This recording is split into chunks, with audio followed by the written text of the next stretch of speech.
நண்பர்கள் அனைவருக்கும் காலை மாலை மதிய வணக்கங்களை தெரிவித்துக் கொள்வது உங்கள் நண்பன் அருண். இன்றைக்கி வீடியோவில் நம்ம எதை பற்றி பார்க்க போகிறோம் அப்படின்னா நம்ம சப்ஸ்கிரைபர்ஸ் எல்லாருமே நம்மளுக்கு எப்படி என்னால் வார்த்தையில் சொல்கிறதுன்னு தெரியல. நம்மளோட நம்மளுக்கு அந்தளவுக்கு ரெஸ்பான்ஸ் பண்ணுறாங்க, அந்தளவுக்கு ரெஸ்பெக்ட் கொடுக்குறாங்க, அந்தளவுக்கு மதிக்கிறாங்க. இன்னும் அதை தான் சொல்கிறேன், உணர்ச்சி பொங்குது, அதனால் சரியாக சொல்ல முடியலை. அதை எப்படி டிஸ்கிரைப் பண்ணுறது அப்படின்றதே எனக்கு தெரியலை. இப்போ நம்ம ஒரு வீடியோ போட்டதுக்கப்புறம் அதை பார்க்குறாங்க, அதை பார்த்துட்டு ஃபாலோ பண்ணி வர்றாங்க. வந்ததுக்கு அப்புறமும் நம்மளுக்கு வந்ததுக்கு அவங்க டைமை எடுத்து தேங்க்ஸு சொல்கிறதுலேருந்து, அவங்க வந்ததில் அதை எக்ஸ்பிளைன் பண்ணுறதுலேருந்து அந்த அளவுக்கு நமக்கு ஹெல்ப் பண்ணுறாங்க. அது மட்டும் இல்லாமல் அவங்க ஆனால் இந்த மாதிரி நான் இந்த பிரச்சனையை ஃபேஸ் பண்ணேன், நம்ம வீடியோவில் சொல்லுங்கள், வர்றவங்களுக்கு ஹெல்ப்ஃபுல்லாக இருக்கட்டும் அப்படின்ற மாதிரி அடுத்தவங்களுக்கும் நிறையா எக்ஸ்பிளைன் பண்ண சொல்கிறாங்க. நம்மளும் அதை பண்ணிகிட்டே இருக்கோம் ரெகுலராக. ஸோ இந்த மாதிரி இதை ரசிகர்கள்னு சொல்கிறதா இல்லை நண்பர்கள்னு சொல்கிறதா எப்படி சொல்கிறதுன்னு எனக்கு தெரில. இந்த மாதிரி ஒரு உறவுகள் கிடைச்சதுக்கு நான் ரொம்ப சந்தோஷப்படுறேன்.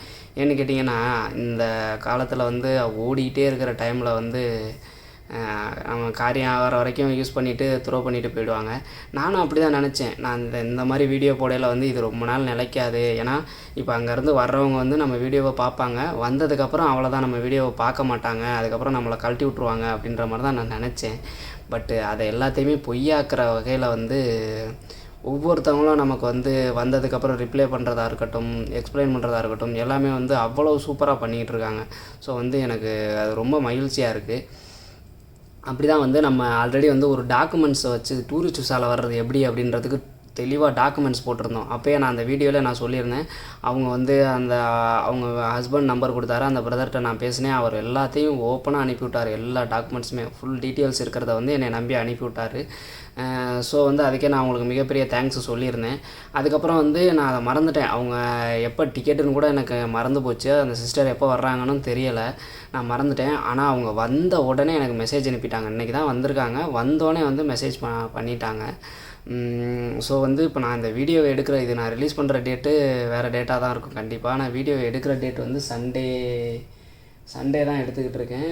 பட் டேட் 12 எடுத்துக்கிட்டு இருக்கேன். அவங்க வந்த உடனே எனக்கு ரிப்ளை பண்ணி, ஆனால் நான் நல்லபடியாக வந்துட்டேன், இந்த மாதிரி கேட்டாங்க, இதெல்லாம் சொல்லுங்கள் அப்படின்ற மாதிரி தெளிவாக வாய்ஸ் மெசேஜ் அனுப்பிட்டாங்க.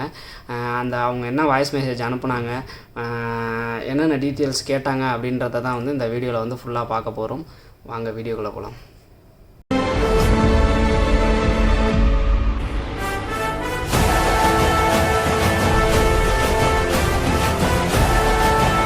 சிஸ்டரே ரொம்ப தெளிவாக சொல்லிட்டாங்க. நான் அந்த மாதிரி அவங்க ஒரு குழந்தைய கூட்டிகிட்டு தான் வந்தாங்க. 2 வயசுக்கு கீழே தான் இருக்கும் அந்த குழந்தைக்கு. அந்த குழந்தைய கூட்டிகிட்டு தான் வந்தாங்க.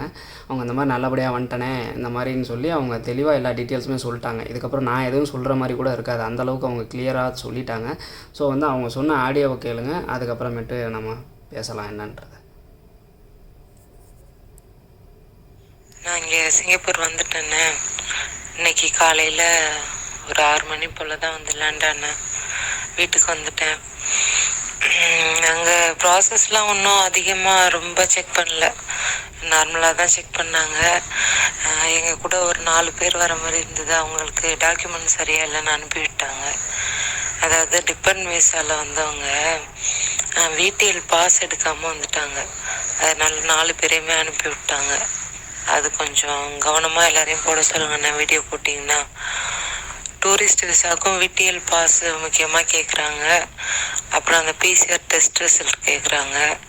2 டோஸ் போட்ட சர்டிஃபிகேட் பார்க்குறாங்க. அதான் எல்லாத்துலேயும் மோஸ்ட்டாக அந்த பாஸ்போர்ட் நம்பர் பார்க்குறாங்க, டேட் ஆஃப் பர்த் பார்க்குறாங்க.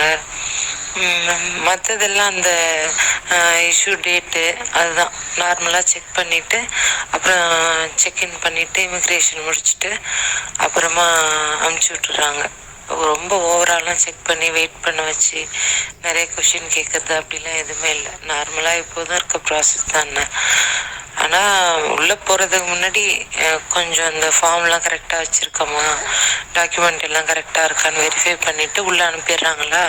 மற்ற ப்ராசஸ்லாம் டக்குன்னு முடிஞ்சிடுது, அவ்வளோதாண்ணா. அப்புறம் சிங்கப்பூர் வந்ததுக்கப்புறம் இங்கே ஒன்றும் அவ்வளோ பெருசாக இல்லை, நம்ம எதிர்பார்த்து பயப்படுற மாதிரி அவ்வளோ ஸ்ட்ரிக்டாலாம் எதுவும் ஃபாலோ பண்ணல.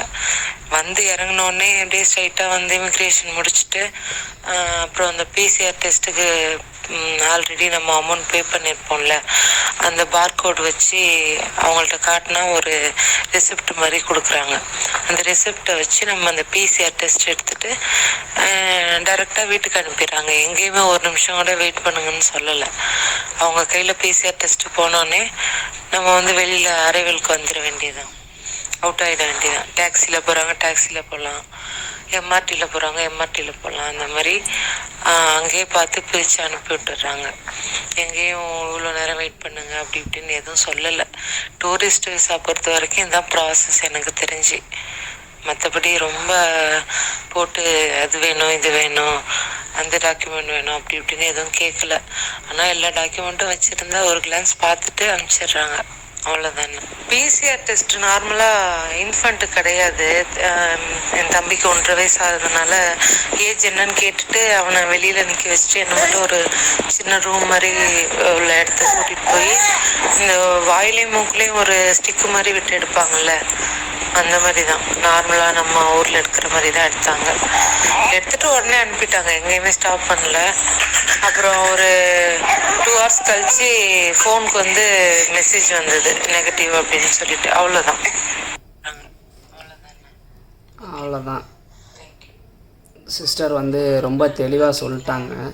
நான் வந்து ஆடியோவை யூஸ் பண்ணிக்கலாமா அப்படின்னு சொல்லிட்டு நான் சிஸ்டர்கிட்ட பர்மிஷன் கேட்டேன். தாராளமாக யூஸ் பண்ணிக்கோங்க ப்ரோ அப்படின்னு சொன்னாங்க. ஸோ அவங்களே சொன்னாங்கன்னா உங்களுக்கு யூஸ்ஃபுல்லாக இருக்கும் அப்படின்றதுனால தான் நான் சொல்லிட்டேன். அவ்வளோதான். மோஸ்ட்லி நான் இப்போ ரீசெண்டாக வந்து நம்ம சேனலில் பார்த்துக்கிட்டு இருக்க எல்லாருமே வந்து நல்லபடியாக வந்துடுறாங்க, எந்த ப்ராப்ளமும் கிடையாது. இப்போ சிஸ்டர் சொன்னாங்கல்ல, அந்த ஒரு VTL பாஸ் இல்லாமல் ஒரு 3-4 பேரை நிப்பாட்டி வச்சு திருப்பி அனுப்பிட்டாங்க அப்படின்னு சொல்லிட்டு. ஆனால் நம்ம சேனலை பார்க்குறவங்க எல்லாருமே வந்து எனக்கு தெரிஞ்ச வரைக்கும், ஆனால் நான் உங்கள் சேனலை பார்த்தேன், ஃபாலோ பண்ணேன், ரிட்டன் போயிட்டேன்னு இது வரைக்கும் ஒரு இது கூட கிடையாது. ஏன்னா நம்ம அவ்வளவு கிளியராக சொல்கிறோம். அது மட்டும் இல்லாமல் நம்ம கமெண்ட்லேயும் எக்ஸ்பிளைன் பண்ணுறதுனால யாருக்கும் எந்த பிரச்சனையுமே கிடையாது, நல்லபடியாக வந்துடுறாங்க.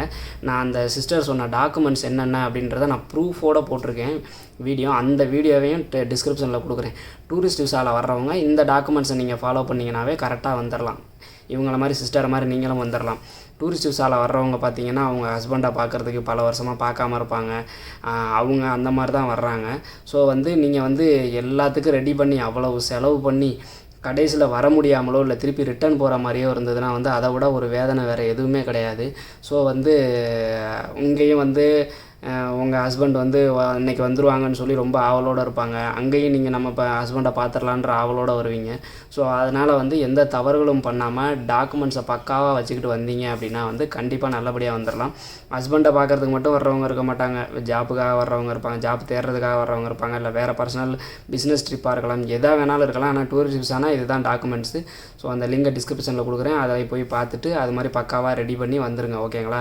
செக்கிங் ரொம்ப இல்லை அப்படின்னா ஏன் அப்படி சொல்கிறாங்க அப்படின்னா எல்லா டாக்குமெண்ட்ஸும் சிஸ்டர்கிட்ட பர்ஃபெக்டாக இருந்ததுனால ரொம்ப செக் பண்ணல, ஓகேங்களா. ஸோ வந்து அதை கரெக்டாக ஃபாலோ பண்ணிக்கோங்க, ஓகேங்களா. டூரிஸ்ட் விசாவில் இருக்கவங்க இந்த இதில் மோஸ்ட்லி கீழே கேட்குறது டூரிஸ்ட் விசாவில் இருக்கவங்க VTLல வரலாமான்னு கேட்பீங்க. கண்டிப்பாக VTLல தான் வரணும், VTL பாஸ் இல்லைன்னா வரவே முடியாது. அதை தான் சிஸ்டர் ரொம்ப தெளிவாக சொல்லியிருக்காங்க. 2-3 பேரை அனுப்புனது வந்து VTL பாஸ் இல்லாதனால தான் அனுப்பியிருக்காங்க, ஓகேங்களா. ஸோ வந்து டாக்குமெண்ட்ஸ் எல்லாமே தெளிவாக சொல்லியிருக்கேன். அந்த லிங்கை அந்த வீடியோ பார்த்தீங்க அப்படின்னா டாக்குமெண்ட்ஸ் தெளிவாக சொல்லியிருப்பேன். அதுலேயும் ஏதாவது சந்தேகம் இருந்தால் தாராளமாக கமெண்ட் செக்ஷனில் கேளுங்க, நான் கிளியர் பண்ணுறேன், ஓகேங்களா. மீண்டும் ஒரு வீடியோவில் சந்திக்கும் வரை உங்களிடமிருந்து விடைபெறுவது உங்கள் நண்பன் அருண்.